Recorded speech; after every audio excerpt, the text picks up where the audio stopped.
It was, of course, with great sadness in all of our hearts that we learned of the death of our beloved Archbishop Emeritus, Archbishop Vlazny, my immediate predecessor here. I feel, quite honestly, a little orphaned because I no longer have a predecessor around that I could turn to for wisdom and insight.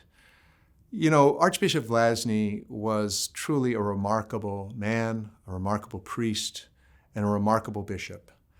You know, one of the things that I will be forever grateful to Archbishop Vlazny for was he led this archdiocese through some of its darkest times and most challenging times. And he did so with such grace and with such fidelity and such love, such joy, actually. He really exhibited what Pope Francis called in his apostolic exhortation, the joy of the gospel.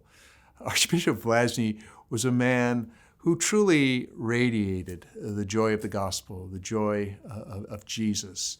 And we all knew that about him.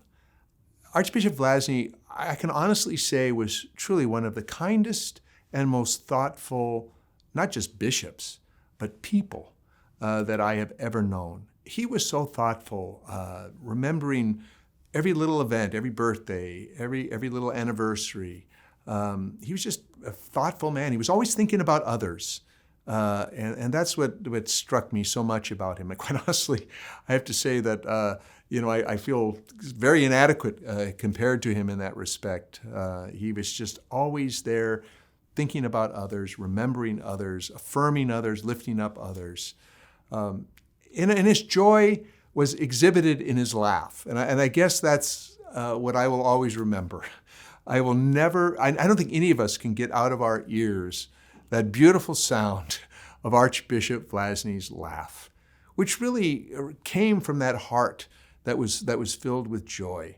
I can tell you that at any bishop's meeting, you could have 100 bishops or 300 bishops milling around talking to each other, and you could always find Archbishop Vlazny because you could always hear that infectious laugh of his, which I will miss terribly, as we commend him now to the mercy of the Lord and to the reward of a truly good and faithful servant.